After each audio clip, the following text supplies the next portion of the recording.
Okay, welcome everyone. It's July. We're here to cover the Alec Baldwin trial. Not really. I'm sure there's enough coverage on that, but it is the international full cart market that is going on in the background, and we're outside here in the rail yard. So if you hear some trains and other noises, that's what's going on. It's a lively day here in Santa Fe. Yep. But we're here to talk about quarter two, and the market has shifted. I think we can declare that, right? Yes. I'm on board with that. Okay, let's talk about that. So what are we seeing out there? The inventory's up. Inventory is the highest it's been since pre-pandemic days. Yeah, and that's a big shift. That's a huge shift, and that's just, within the past few months, just this past quarter that it has shot up. And sales are down because buyers are not feeling quite as desperate. Interest rates are up. Yep. And prices should be leveling off. Well, let's talk about that real quick, because I logged into the MLS this morning, did just a quick glance at the last week, and there was 70-something new listings, and there was 80-plus price adjustments. Yep. Right? So we're seeing price reductions fairly consistently now, that in a way that we haven't seen in a long time. Yep. Yeah. I think sellers are starting to realize that it is a different market.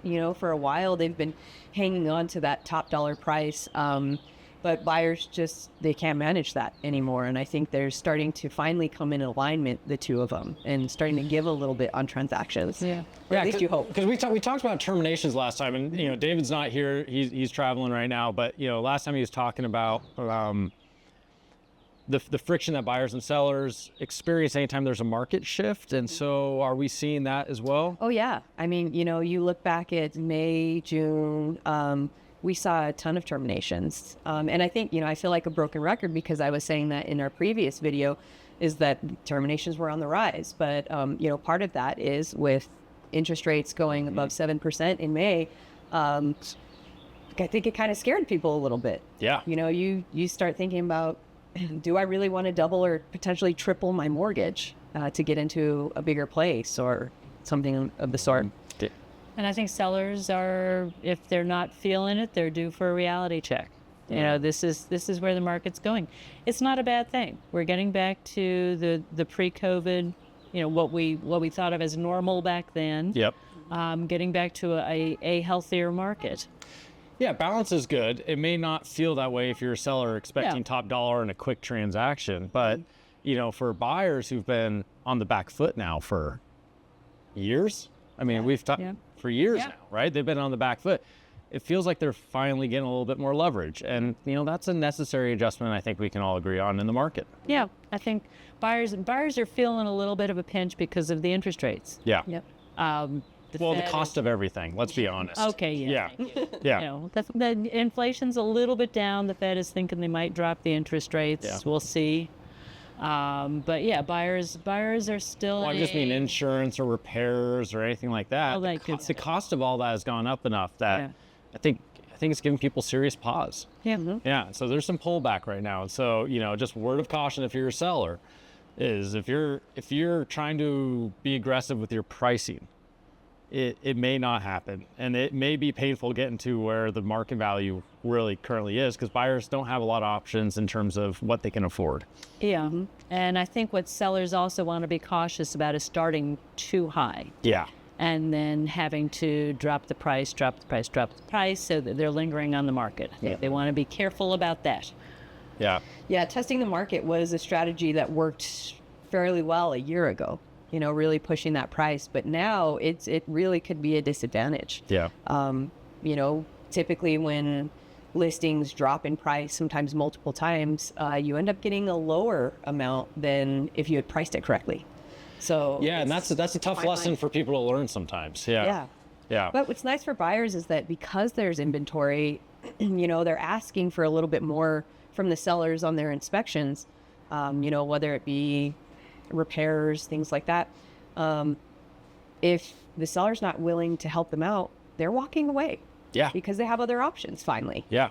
Hence the terminations, and I'm looking right now, back on market this last week alone was 16 properties came back on market just to speak to those terminations. Yeah, I think we're entering a different market now. And, looking at March through May, it was pretty strong. It was. And then it feels like the brakes got put on towards the end of May and into June. Like June, it felt like the brakes got slammed for a little bit. There was a week or two there where it was like, is this microphone on? Like, hello? It was really kind of quiet, and I think caused not panic, but some concern amongst sellers who weren't getting any activity on their properties. And we're seeing activity still. Well-priced homes, move-in ready homes. That's a big component, right? Is the home in good condition? They're still moving. Yeah. Right. But if it needs repairs, you're almost better off doing the repairs prior to going to market than waiting for a buyer to come in and try to beat you up on it. Yeah. It might be time to start doing the pre-listing inspections again. Just find out what's going on with your house so that you're not blindsided, and so that you can present it as a move-in ready. Here's my inspection report, and I took care of this, and this. Yep, exactly. So it's good to go in with a strategy, and then, we use this word a lot, at least internally in the office, but when you're talking to your broker or thinking about moving or selling or whatever, come up with a strategy, understand what your options are, think about what a price reduction might look like, think about repair costs might look like, do all that stuff up front so you're not kind of holding the bag in the end. Right. Yeah. Great. So one of the big news items as of late is here locally, the mansion tax was defeated, I should say, in court because it was found to be unconstitutional. I just want to point out, 75%-ish of Santa Feans who voted on this were in favor of it. So clearly there's a strong public opinion that this is an issue that needs to be addressed. And I think we're all in agreement there as well. Absolutely. I just want to touch on some quick thoughts on this because affordable housing is an issue that has become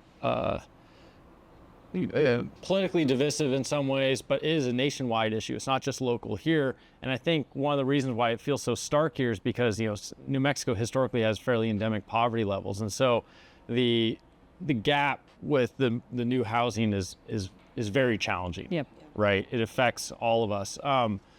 And so, a couple of things that I would like if Mayor Weber, you're watching, or any of the city councilors, a couple of things is we really need our land use department to have a voice. Right now they're understaffed. They don't really have clear direction, it feels like, at least from our perspective, and maybe I'm wrong in that. But land use and looking at how we do permitting and making sure that's fully staffed. It's not fully staffed, and it takes forever to get these things done. Yeah.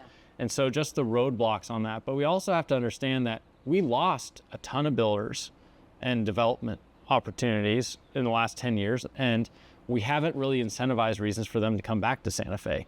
And so, we're kind of stuck in this catch-22 of wanting to do the right things, but the lubrication in the gears to get there isn't there yet. And so I feel like, throwing money at it is part of the solution, but there's a lot of other really smart sort of things that the city can be doing to actually help alleviate this. I don't know if you guys have any sort of further thoughts on that, but.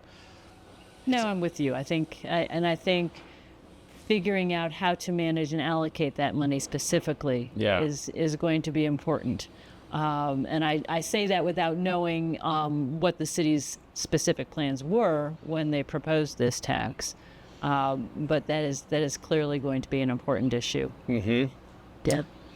And I completely agree with, some of those departments being understaffed. Sometimes the left hand's not talking to the right hand, and so you're getting misinformation. Systems, processes, all of that becomes so important, and you need the people there to be able to support those. Yeah. So that would be a huge help to be able to get better guidance for those who do need permitting, for example. And I think the public needs to be more comfortable that talks about things like density, right? And zoning use, because at the end of the day, unless we all want to end up in a big sprawled out sort of metropolis area, which I'm guessing most people who came to Santa Fe try to avoid, and people who haven't left are trying to avoid, it's one of those challenges, right? It's like you want affordable places for people to live, but that's often going to require a sacrifice in some sense. And so, some thoughtful looks at how we zone different areas of town. I'm thinking about even the greenbelt rules. There's areas that even there could be adjusted to make affordable housing. And I think it's going to take some serious public input and governmental intervention to provide incentives for these things to happen. Yeah. And until we get a clear strategy there, I'm always nervous about just throwing money into a kitty and just assuming things will get done correctly without having a good strategy first. And, the city came out a week later and said they had $14 million surplus tax. And then, the tourism department's bragging about their $4 or $5 million extra from the lodgers tax. Well, that's short-term rentals. That took away from affordable housing, right? So there's things at play here that I think are a much bigger picture. So hopefully what comes of this, because I know it's been a lot in the news on the real estate side, but what I'm hoping comes of this is a good public discourse on what it really looks like to have affordable housing. I think, yes, that and how to structure the tax. Yeah. That is going to be an important discussion. Yep. Let's make it legal. And then let's talk about how to make it equitable. Yeah. I don't think I'm with you. I don't think there's anyone who is opposed to affordable housing. Okay. Not at all. I think realtors are very much in support of it. So yeah. Well, let's see where it goes. As it stands now, it's been killed, but it sounds like it's going to be appealed and other adjustments made. So I'm sure this isn't the last of it, but that's where we are. Yep. Okay, next on the agenda, let's talk about the new commission rules. So as of this week, 2 days ago. 2 days ago. Yeah, in Santa. And this week is Santa last week on the video because this comes out next week. So follow along with me, please. As of July 10th. July 10th, thank you. As of July 10th, and I mean, maybe we're diving too much in the minutia of the industry here, but if a seller is offering the cooperating broker on the other side any sort of commission or payment, that is no longer to be advertised. Right. And so if you're a buyer out there and you're using professional representation and you're going to compensate that person, you are now going to have to find a means of finding out if the seller is offering any sort of compensation towards that representation. Is that a good summation of it? That's an excellent summation, and there are avenues for determining that, starting with pick up your phone, right? Yep. Call the listing broker, find out. And then we have all kinds of new paperwork that can be used if that fails. And even if that is successful, you still need to, use more paperwork. It adds a couple of steps to the process. Yeah. In order to determine how a buyer's broker is going to get compensated, because we don't work for free. Yeah. I think that sellers have been led to believe that maybe they do not need to compensate buyer's brokers, and that's true. That's always been true. All commissions have been negotiable.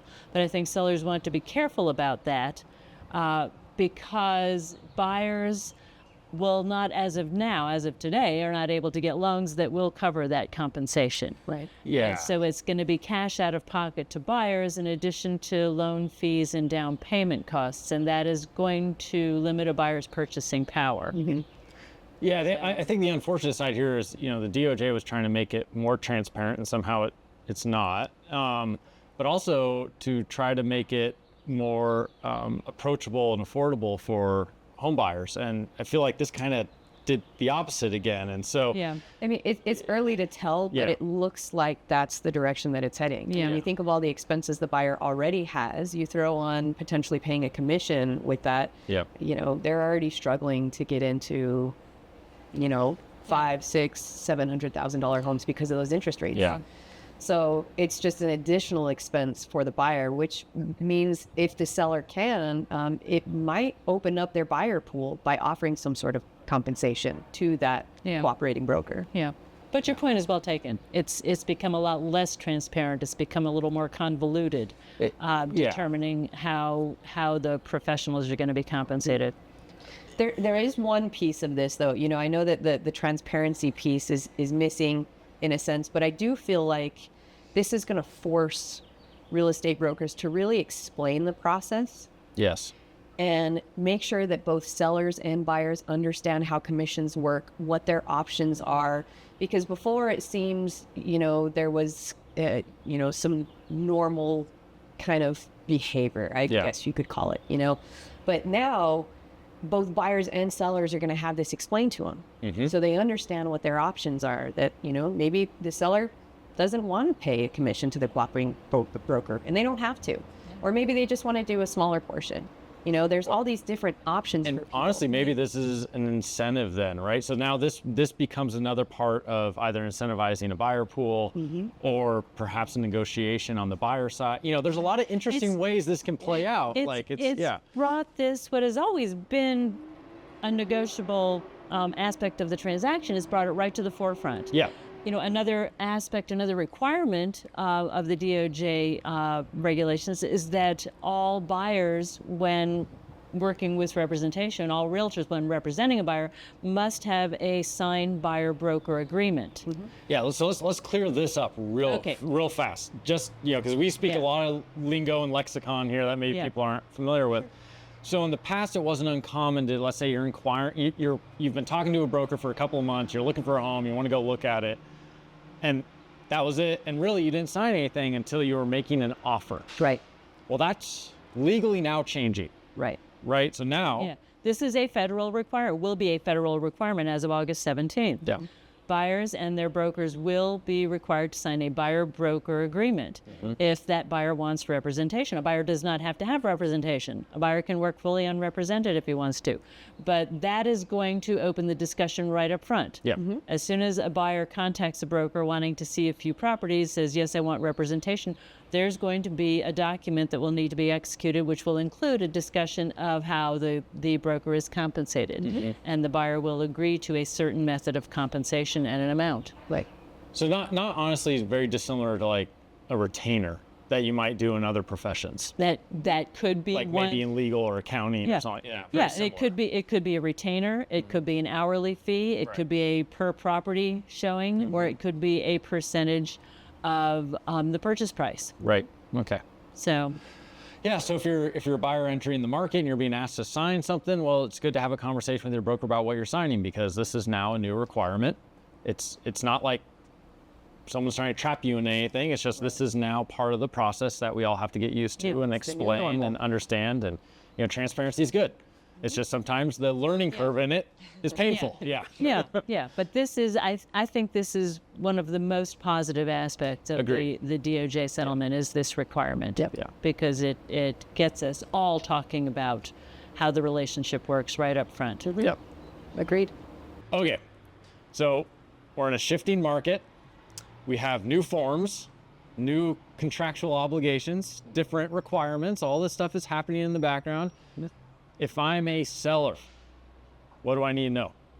Well, you need to be aware that there's a lot more competition out there, and that you want to be priced right in order to compete. You want to consider whether or not you want to compensate a buyer's broker, and think about the repercussions of going either way with that one, the ramifications. And you want to watch the activity on your house. If you're not getting any activity, you want to talk about price. Yep. So. Yeah, we know there's buyers out there. Yeah. Just, it's a different. Yeah. It's not a feeding frenzy anymore. Exactly. Yeah. And, again, be prepared to make repairs. Either before you list the property or be prepared during the contract, because buyers just don't have the means when it comes to all these expenses to handle, they've got the sales price, mortgage rates, insurance costs, potentially a commission. Yep. It's hard to throw repairs on that as well. So keep that in mind. You might be, as a seller, you might need to give a little bit. Yeah. Think ahead about potentially what your strategy is in the negotiation side before you put it up for sale. Right. Yeah. Try to plan accordingly, because it's not the same market it was a month or two ago. It's kind of remarkable. It changed that quickly. Yeah. But we know that's how these things work. It's fickle. Okay. Well, that touched on it. So if I'm a buyer, what do I need to know? You need to know you're going to be signing a buyer-broker agreement. First step. Yep. Go through it very carefully. Make sure you understand it. Yep. Get your realtor to explain all the ins and outs, and know that you have more options. That you are not necessarily going to be competing for properties. Understand what your expenses are going to be. If you're getting a loan, know that the interest rates are higher, and be prepared to negotiate with the seller regarding your broker's compensation. At this time, Gabs, do you have a sense of what are the average interest rates happening?